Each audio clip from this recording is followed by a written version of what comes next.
Welcome back to BCN news. రాష్ట్ర వ్యాప్తంగా త్వరలో అన్నా క్యాంటీన్లను ఏర్పాటు చేయనున్నట్లు టీడీపీ రాష్ట్ర అధికార ప్రతినిధి పిఠాపురం మాజీ ఎమ్మెల్యే వర్మ పేర్కొన్నారు.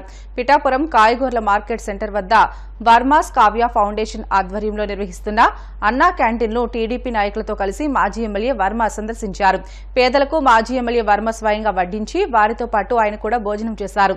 ఈ సందర్భంగా వర్మ మాట్లాడుతూ ఆగస్టు 15 నుంచి కూటమి ప్రభుత్వం అన్నా క్యాంటీన్లను పునఃప్రారంభించనుందని, ఇక నుంచి పేదలంతా అన్నా క్యాంటీన్లో వారి ఆకలిని తీర్చుకోవచ్చునని అన్నారు.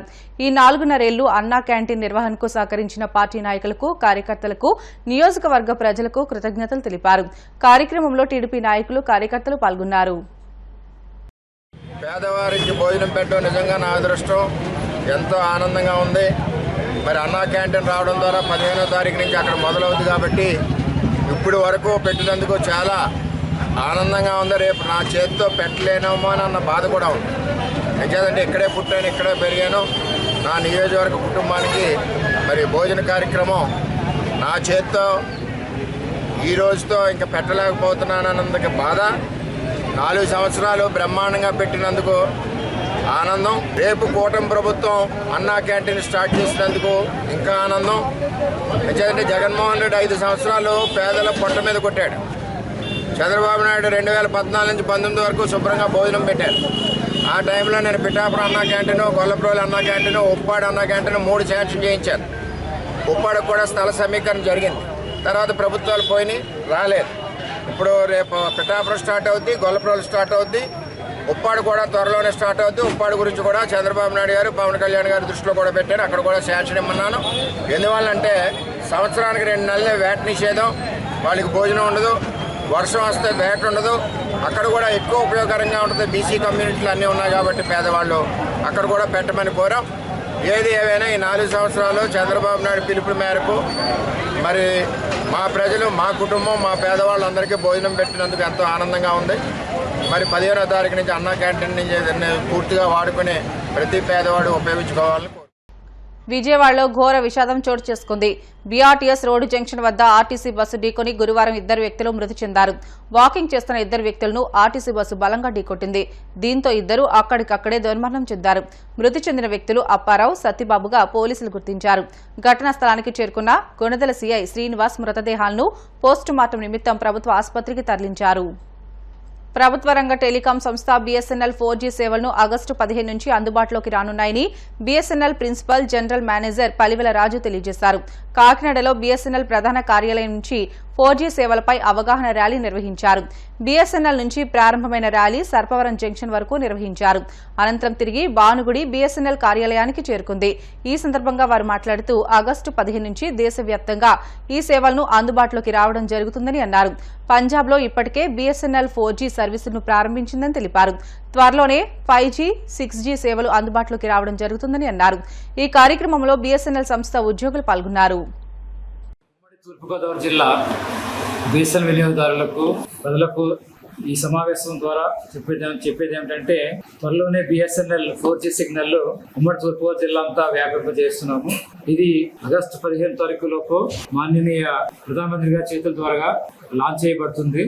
అయిన వెంటనే అన్ని చోట్ల 4G సిగ్నల్ అందుబాటులో తీసుకొస్తాము. బీఎస్ఎన్ఎల్ రతన్ టాటా గారి సహకారంతో బీఎస్ఎన్ఎల్ స్వదేశీ విజ్ఞానంతో తయారు చేయబడిన 4G ఎక్విప్మెంట్ ని నెట్వర్క్ లో పెట్టబడుతుంది. దాని ద్వారా విశ్వసనీయత పెరుగుతుందని మేము ఆశిస్తున్నాము. కస్టమర్లలో సంస్థ అయితే ఎంతైతే విశ్వాసంగా పనిచేస్తుందో టాటాతో పనిచేస్తున్న బీఎస్ఎన్ఎల్ కూడా అంతే విశ్వాసంతో ఈ 4G నెట్వర్క్ ని పెంచడానికి నిబద్ధతతో ఉందని చెప్పడానికి చాలా ఆనందిస్తున్నాము. అలాగే ఏజెన్సీ ప్రాంతాల్లో కూడా 4G సిగ్నల్ విస్తరిస్తున్నాము. 400 టవర్స్ ప్లాన్ చేస్తూ ఉన్నాము. అలాగే అదర్ దెన్ నా ఏజెన్సీ ఏరియాలో మాత్రము 380 టవర్స్ పనిచేస్తున్నాయి ఆల్రెడీ. దాని తోడుగా ఒక 50 టవర్స్ యాడ్ చేసుకుని కవరేజ్ని ఇంకా ఇంప్రూవ్ చేయడానికి ట్రై చేస్తున్నాము. బీఎస్ఎన్ఎల్ సంస్థలో ఉన్న ఉద్యోగులు, ఆఫీసర్స్ కూడా 24/7 పనిచేస్తూ ఈ యొక్క ప్రాజెక్ట్ని సక్సెస్ఫుల్ చేయడానికి, అలాగే తక్కువ ధరలలో బీఎస్ఎన్ఎల్ ప్రజలందరికీ సేవలు అందించడానికి ప్రయత్నం చేస్తుంది. కాబట్టి ప్రజలందరూ కూడా బీఎస్ఎన్ఎల్ సేవలు వినియోగించుకుని బీఎస్ఎన్ఎల్ని ఉత్సాహపరచాలని, ఇంకా ప్రోత్సహించాలని కోరుకుంటున్నాము. అలాగే వచ్చే రోజులన్నింటిలోనూ చాలా మంచి మంచి ప్రాజెక్ట్స్తో ఎక్కువ కనెక్టివిటీ, సీమ్లెస్ రోమింగ్ లాంటివి చేసుకుంటూ ఎక్కువ సర్వీస్ ఇవ్వడానికి ప్రయత్నం చేస్తుంది. అలాగే పేద విద్యార్థులకు కూడా కొంతమంది స్పాన్సర్స్ ద్వారా వారికి కూడా నెట్వర్క్ ఇవ్వడానికి, ఎఫ్టిహెచ్ కనెక్షన్ ఇవ్వడానికి బిఎస్ఎన్ఎల్ ఒక పథకము, విద్యామిత్రం అనే పథకము పెట్టడం జరిగింది. ఆ విద్యామిత్రం పథకం కూడా కొంతమంది స్పాన్సర్స్ ద్వారా కొంతమంది పేద విద్యార్థులకి బిఎస్ఎన్ఎల్ యొక్క internet service, high speed internet service ఇవ్వాలనేది ఒక ఉద్దేశంగా చేస్తుంది. కాబట్టి అందరూ కూడా ఈ 100 స్పాన్సర్లు కూడా ముందుకు వచ్చి పేద విద్యార్థులకి సహాయం చేయాలని బిఎస్ఎన్ఎల్ కోరుకుంటుంది. అలాగే ముందు రోజుల్లో వైఫై నెట్వర్క్ కూడా ఎక్కువగా విస్తరించి ప్రజలందరికీ ప్రతి విలేజ్లోనూ, ప్రతి కుటుంబానికి, ప్రతి హౌస్ టు హౌస్ కూడా కనెక్ట్ చేయడానికి ప్రయత్నం చేస్తుంది. కాబట్టి బిఎస్ఎన్ఎల్ సంస్థ ప్రభుత్వ సంస్థ కాబట్టి ప్రజలందరూ కూడా సహకరించాలని ఈ పత్రికా సమావేశం మూలంగా తెలియజేయడం అవుతుంది. నా పేరు పల్లెల రాజు, ఐటీఎస్ ప్రిన్సిపల్ జనరల్ మేనేజర్, తూర్పుగోదావరి జిల్లా టెలికాం బిఎస్ఎన్ఎల్. కోనసీమ తిరుమలగా వర్ధిల్లుతున్న వాడపల్లి శ్రీ వెంకటేశ్వర స్వామి ఆలయంలో శుక్రవారం ప్రత్యేక పూజలు నిర్వహించారు. వెంకటేశ్వర స్వామికి మంగళ వాయిద్యాల నడుమ శ్రీ స్వామి అమ్మవార్లకు మేల్కొల్పు సేవ నిర్వహించిన అనంతరం స్వామికి ఐశ్వర్య లక్ష్మీ హోమాన్ని జరిపించారు. శ్రీ స్వామివారి అమ్మవార్ల వసంత మండపంలో అష్టోత్తర పూజలను అర్చకులు నిర్వహించగా ప్రత్యేక అలంకరణలో ఉన్న స్వామిని దర్శించుకుని భక్తులు తరించిపోయారు. ఈ మేరకు ఆలయ చైర్మన్ రుద్రరాజు రమేష్ రాజు, ఆలయ కార్యనిర్వహణ అధికారి కిషోర్ కుమార్ భక్తుల కోసం ప్రత్యేక ఏర్పాట్లు చేశారు.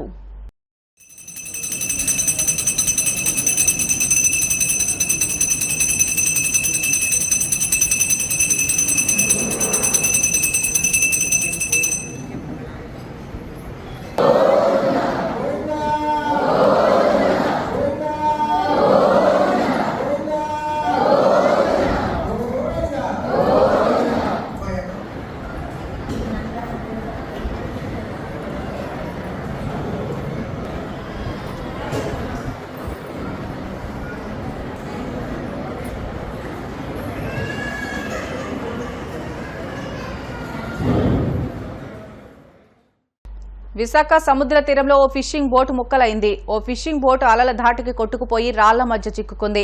మత్స్యకారులు దాన్ని తరలించేందుకు ప్రయత్నాలు చేస్తుండగానే అది పూర్తిగా సముద్రంలో మునిగిపోయింది. మత్స్యకారులు రోజు వెళ్లినట్టే ఉదయం బోట్లో చేపల వేటకు వెళ్లగా ఇంజన్లో తలెత్తిన సాంకేతిక సమస్యతో ఎటు కదలక తీరానికి సమీపంలో నిలిచిపోయింది. మరమ్మతుల కోసం ఇతర బోట్ల సహాయంతో దాన్ని ఒడ్డుకు చేర్చే ప్రయత్నంలో లంగర్ తెగి అల్ల దాటికి కొట్టుకుపోయి రాళ్ల మధ్య చిక్కుకుంది. రాళ్ల తాకిడికి బోటు ముక్కలయ్యి సముద్రంలో మునిగిపోయింది. ప్రమాద సమయంలో బోట్లోని మత్స్యకారులంతా సురక్షితంగా ఒడ్డుకు చేరుకున్నారు. విరిగిన బోటు విలువ 20 లక్షలు ఉంటుందని, తమ ఉపాధి నాశనం అయిందని మత్స్యకారులు కన్నీళ్లు పెట్టుకున్నారు. వార్తలు ముగించే ముందు ముఖ్యాంశాలు మరొకసారి. కేరళ వైనాడ్ బాధితులకు చిరంజీవి ₹1 కోటి విరాళం. ప్రకృతి విపత్తు ఊహించని నష్టాన్ని మిగిల్చిందంటూ ఆవేదన. టీడీపీ గేట్లు తీస్తే వైసీపీ ఖాళీ అవుతుందన్న ఎమ్మెల్యే గంట. ఎమ్మెల్సీ ఎన్నికల్లో విజయం సాధిస్తామంటూ ధీమా. నూతన క్రిమినల్ చట్టాలపై కాకినాడలో న్యాయవాదుల ఆందోళన. సామాన్యుల హక్కులను కాలరాయొద్దంటూ సీనియర్ న్యాయవాది జవహర్ ఆలీ విజ్ఞప్తి.